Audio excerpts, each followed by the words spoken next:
Today I'm testing the 9 pieces hose clamp set. It's the compact kit with the flexible cable pliers everyone buys for spring clamps on radiator and fuel lines. I'll show what works, what doesn't, and where it helps in real repairs. You will find a link to purchase this and other models at a discount in the description below the video. You can place your order right now. I can't film the bench demo today, so we'll walk through the kit in a clean screencast and I'll comment from real use. The case holds 9 tools. The star is the cable-type pliers with a ratcheting lock and remote trigger.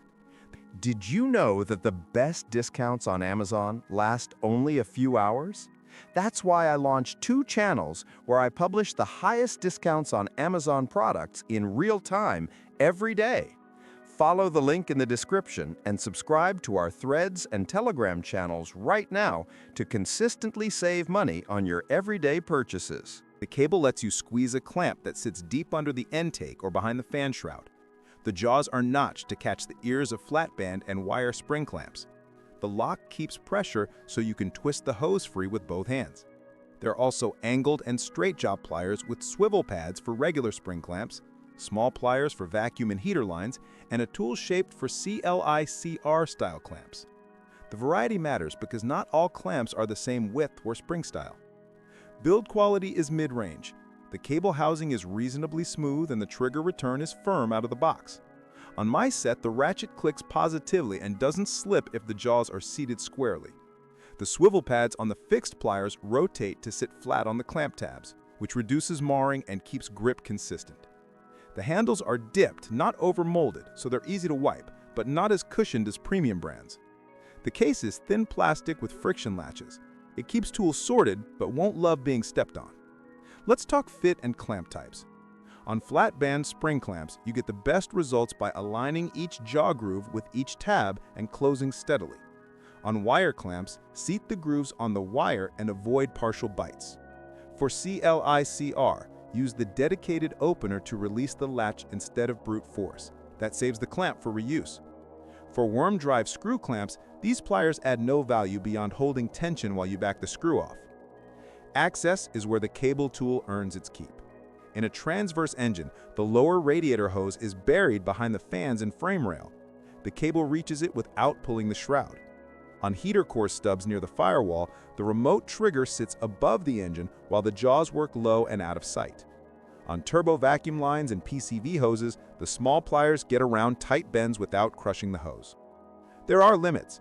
If the clamp is rotated so its ears face the block, you may need to spin the clamp first using a pick or by twisting the hose. If the clamp tabs are very short or corroded, the jaw groups can slip. When that happens, clean the tabs and reseat. Don't over-squeeze because spring clamps can deform. The ratchet lock is strong, but if you lock at an odd angle, the cable will bow and bind, which makes release sticky. Keep the cable fairly straight and you'll avoid that. The release lever is smooth if you unload it slightly before hitting the tab. Durability so far is acceptable for weekend and light professional use. The common wear point is the cable end crimps and the sheath at the ferrule. A drop of light oil in the sheath every few jobs keeps the trigger feel consistent. Don't pry with the jaws. Clamp, lock, then twist the hose with a pick under the lip to break the seal. If the pads loosen, snug the retaining screws with a small driver and they stop wobbling. What I liked? Real reach into blind spots, one-handed locking that frees you to work the hose, and a good spread of jaw shapes in one box. The price is far below premium brands, and for most cooling system work, the result is the same.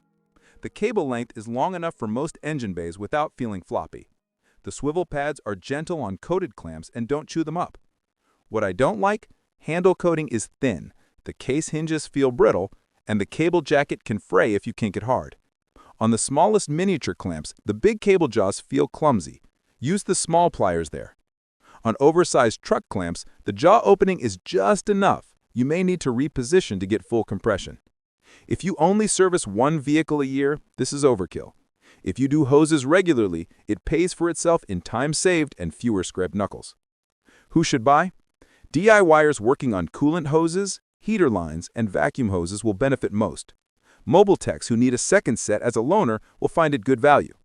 If you're in a shop doing daily cooling system work, you'll still want a premium cable tool as your main pliers and keep this as a backup. For fuel systems with plastic fittings, pair this kit with a proper disconnect set. Care tips are simple. Wipe the jaws after each job, keep the cable lubricated lightly, don't store with the ratchet locked, and put the pads back to neutral so the springs aren't wedged. If the case latch loosens, a strip of tape keeps parts from scattering in the trunk. Bottom line, the 9 pieces hose clamp plier set does exactly what a cable pliers kit should do. It reaches clamps you can't touch, holds them open without drama, and gives you enough jaw options to handle most spring clamps on modern cars. It isn't luxury, but it's honest, useful, and priced right for what it delivers. If this helped, subscribe and hit like so I can keep testing tools that actually save you time.